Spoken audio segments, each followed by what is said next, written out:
Herkese merhaba, Hayatım Örgü Motifistan'a hoş geldiniz. Bugün de sizlerle yine çok yönlü, çok güzel bir kare motif çalışması yapacağız. Gördüğünüz gibi çiçekli bir motif çalışması. Yine bluzlar ve yelekler, hırkalar için çok güzel bir motif çalışması. Çünkü bu şekilde küçük ölçülere sahip olan motif çalışmalarıyla beden ölçülerini daha rahatlıkla ya da kol yaptığımız zaman bu ölçüleri daha rahatlıkla ayarlayabiliyoruz. Şimdi bu motifimizin sıra ekleyerek aslında büyütmeye müsait ama ben tercih etmiyorum. Çünkü modelin bozulacağını düşünüyorum. Yani üzerine bir sıra bu şekilde köşelerdeki gibi devam ederseniz ya da tamamını trabzanla örerseniz biraz modelin bozulacağını düşünüyorum ama tabii ki yine de dilerseniz o şekilde de daha büyük bir motif çalışması yapabilirsiniz. Şimdi sizler bu motifi daha küçük ya da daha büyük yapmak için hırka ve yeleklerde ya da bluz çalışmalarında değerlendirmek için burada iplerinizin inceliği, kalınlığı, tığ numaralarınızın inceliği ve kalınlığıyla oynayabilirsiniz. Şimdi ben motiflerimi yaparken Alize'nin Angora Gold ipini kullandım ve iplerimi 2 kat yaparak ördüm. Çünkü benim yarım kalan bir işim vardı. Onu da daha sonra bitirdiğim zaman sizlerle paylaşacağım. Orada 2 kat kullandığım için bu motiflerle de yine oraya bir ek çalışması yapacağım için bir hırka çalışması yapıyorum. Dolayısıyla ben yine 2 kat ip kullanarak yaptım. Şöyle bakın, buradaki birleştirmiş olduğum parça buhar ütüsü yapıldıktan sonra motiflerimin ölçüsü 9 santimetre. Şöyle ütülenmemiş motifimize bakalım. Evet, ütülenmemiş motifim de 8 santimetre oldu. Çok dikkatli bir şekilde buhar ütüsü yapmamız gerekiyor. İpimiz yün olduğu için hemen böyle bastırıp açarsanız buhar verdikten sonra gerçekten formunu kaybedebilir. İpler incelebilir. Buharı veriyoruz. Hemen şöyle yavaş yavaş bastırarak şöyle çok hafif bir şekilde bastırıyorum. Ya da ıslak bir bez ile ılık ütü yaparak, yani üzerine yine ılık ütü yaparak da ütüleyebilirsiniz.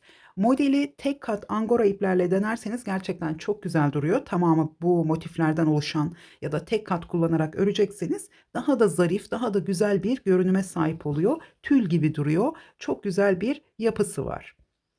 Evet, şimdilik bu kadar. Ayrıca ben 2 kat yaparak 4,5 milimetre tığ kullanarak ördüm.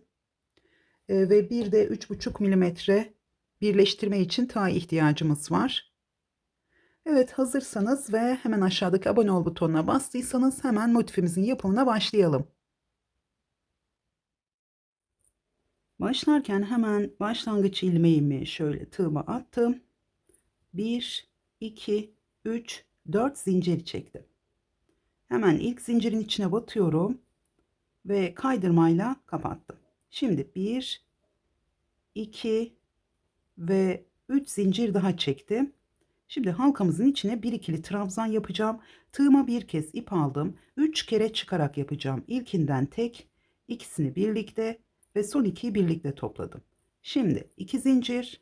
Sizler motifinizin daha küçük olmasını isterseniz santim hesabı olarak hesaplarsanız o zaman ikili trabzan olarak, yani 3 kere de değil 2 kere de çıkarak yapabilirsiniz. Şimdi yine yarım ikili trabzan yapıyoruz. Burada karıştırmayın. 3 kere de çıkıyorum ama ikili trabzan. İlkinden tek, ikisini birlikte topladım. Diğerini tığda bıraktım. Bir ip aldım. Tekrar ilkinden tek, ikisini birlikte. Tığımda 3 tane ilmeğim var. Hepsini birlikte topladım. Arada 2 zincirimiz var. Tekrar ilkinden tek, ikisini birlikte, diğerini tığda bıraktım. Şöyle ikincisi, 3 ilmeğim var. Hepsini birlikte topladım. Bu şekilde toplamda 8 tane ikişerli yarım ikili trabzan gruplarımız olacak.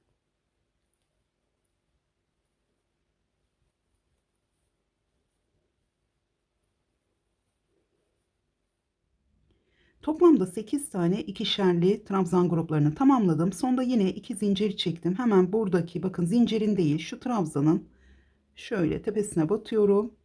Buradan bir ilmek aldım ve kaydırmayla kapattım.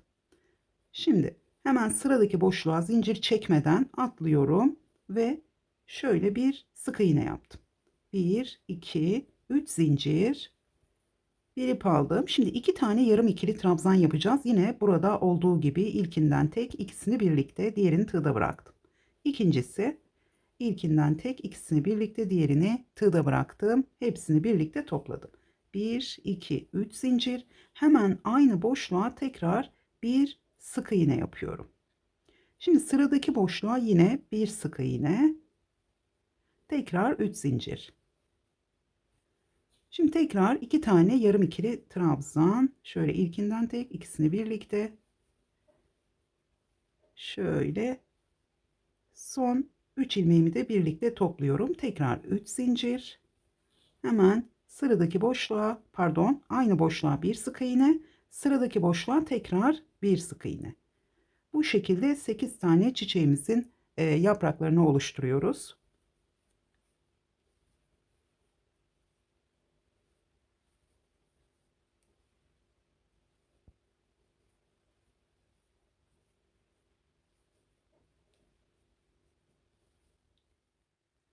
Başladığım yere tekrar geldim. Sonda yine 3 zincir çektim. Hemen burada ben tığ numaramı değiştiriyorum. Küçük bir tığ numarasıyla devam ediyorum. Burada şöyle bir kaydırma yaptım. Sadece şurada 2 tane kaydırma yapıyorum. O yüzden tığımı değiştirdim. Pardon, burada 3 tane zincirimiz var. 3 tane kaydırma yapıyorum. Zincirler biraz küçülüyor. Hem de burada ilmeklerimin çok büyük görünmemesi için tığ numaramı değiştirdim. Şimdi hemen buradaki iki trabzanımızın tam üzerine şöyle battım ve bir sık iğne yaptım. Şimdi son sırayla devam ediyoruz. 3 zincir çektim. Bir ip aldım. Sıradaki yaprağımızın şu 3 zincir boşluğuna şu kısma battım ve 3 ikili trabzan yapıyorum. Yine ben 3 kere de çıkarak yapıyorum bu şekilde. 2 ve 3. Tekrar 3 zincir. Aynı yere 3 ikili trabzan. Motifimizi kareye dönüştürüyoruz. Tekrar 3 ikili trabzan aynı yere. 3 zincir. Hemen sıradaki yaprağımızın üzerine şöyle tam ortasına batıyorum. Buraya bir sık iğne. Tekrar 3 zincir. Yine sıradaki yaprağımızın şu 3 zincir boşluğuna köşe yapıyoruz. 3 ikili trabzan.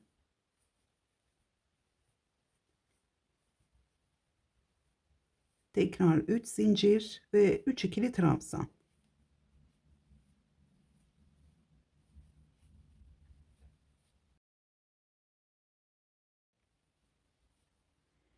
Tekrar 3 zincir.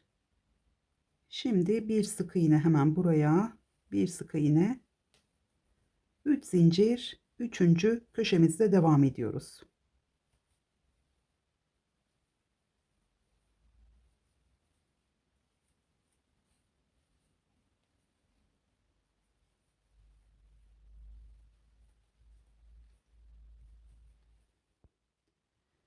Dördüncü köşeyi tamamladım. Hemen 3 zincir çekiyorum. Burada yine şöyle küçük tığ numaramla.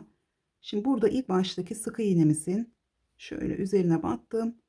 Bir kaydırma yaptım. Zincir çekmeden ipimi uzun bırakarak kesiyorum. Şöyle çektim ilmeğimi. Daha sonra tığımı arkadan geçirdim. Bu ipimi arkaya çekiyorum. Daha sonra bunu iğne yardımıyla, çünkü zincir çekmediğim için iğne yardımıyla hemen burada kaydırma yapmış olduğum, bakın burada kaydırma yapmış olduğum zincir, hemen bunun arasından şu kısma doğru çekerek burada ipimi gizliyorum. Evet, çok kolay ama çok gösterişli, çok kullanışlı bir motif çalışması. Gördüğünüz gibi çok güzel bir görünümü var. Şöyle biraz daha göstereyim. Evet, şimdi motifimizin birleştirmesiyle devam ediyoruz. Şöyle iki motifimin ön yüzleri birbirine bakacak şekilde koydum. Bunu sizler ön yüzden de yapabilirsiniz. Ben terste birleştirme yapıyorum.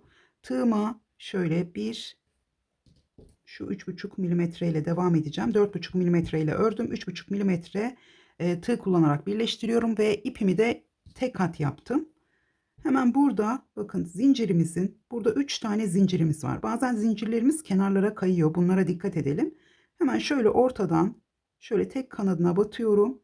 Yine karşı tarafta da bakın burada 1 2 şu üçüncü zincirin yine böyle ortadan battım.